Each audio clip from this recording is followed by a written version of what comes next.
For our Astounding Annotations, we chose an extract from pages 83 to 84, and in our group is Fiona, Izzy, James. Will.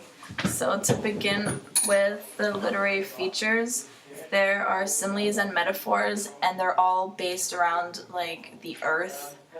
The first simile is as into a swamp, and she's referring to her body so that she's sinking and she just kind of feels drowned by everything.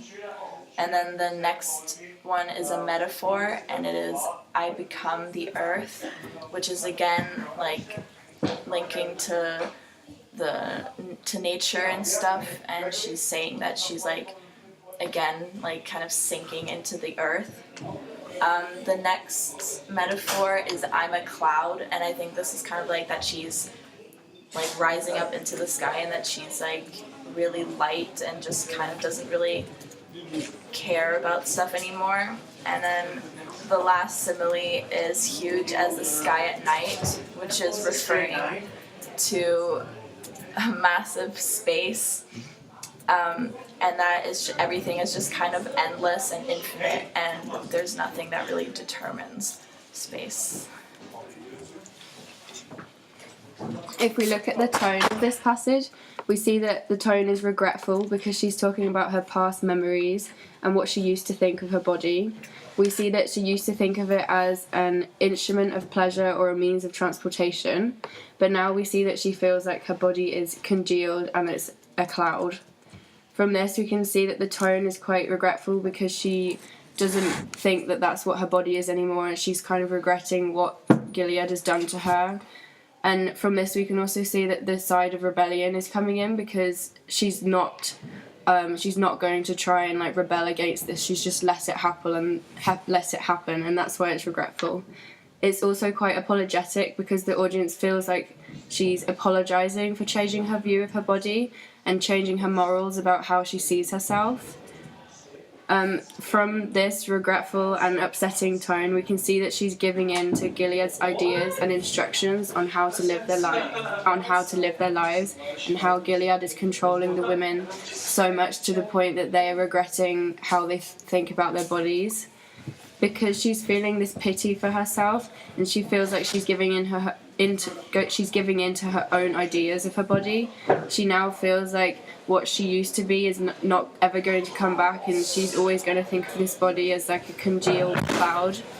And the audience understands from this tone that she is not happy with how she views herself. So another literary feature which is touched upon in this extract is first-person narrative. So we see this in the extract where the authors used I many times, and this shows us that Offred is memorizing this, so she's speaking off of memory, which is quite an important theme in the book, because when a character is speaking out of memory in the past, they often recollect things incorrectly. So this could suggest that she is perhaps making up some of these emotions, or it wasn't actually what she felt at the time. So that could be an important thing to make use of as an audience person looking at this text. Another literary feature which I'll comment on is imagery, and throughout this passage we can see it's peppered with different types of imagery. So there's, for example, treacherous ground, ripples of slothed off matter, droolings of the flesh. The flesh arranges itself differently. The moon is described as being gigantic, round, and heavy. So all of these different types of imagery, whether it be visual, auditory, kinesthetic, olfactory, and gustatory, they're all used to the same effect, which is to develop the negative, pitiful emotions which Offred is feeling. And this also helps to develop the story.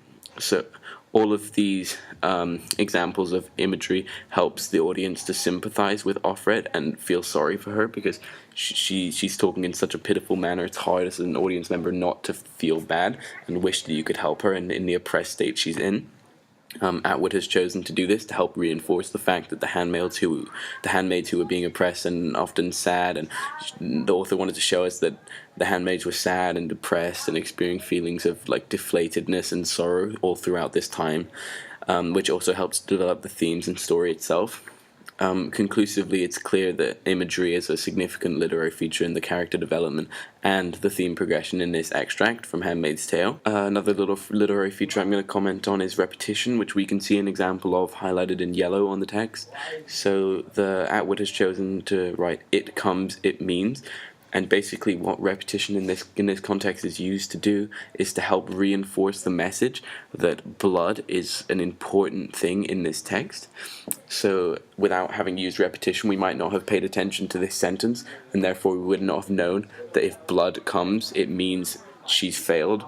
But repetition has tried to reinforce in this sentence, and therefore we know that the blood is an important thing.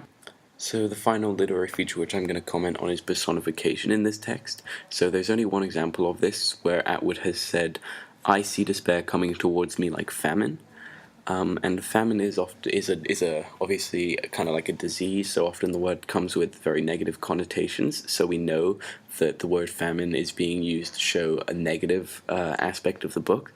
And in this sentence, I believe that the personification develops the theme of oppression, since these women who are experiencing severe oppression and therefore sorrow, they're experiencing a lot of despair, and the despair is spreading. Despite people being complacent sometimes, they're probably starting to realize, as this government regime lasts longer, they're starting to feel the effects of the oppression more, and therefore the famine is spreading all throughout society, which could ultimately lead to some kind of an uprising or climax in the book at least. Personification also shows how despair, how powerful an emotion it is, and how it can overcome someone, because if once you become sad, it's very hard to relinquish that emotion, and in this society, it's not something that the characters should expect to happen. So therefore, personification really is an important literary feature in this extract. Ultimately, we can see in this extract that literary features are crucial, and Atwood has made a crucial decision to use as much diversity of a literary feature as possible to try and enrich the extract and make it more appealing to the audience, and also to help show not only the primary message, but also the subliminary and secondary messages of the text. Thank you for listening.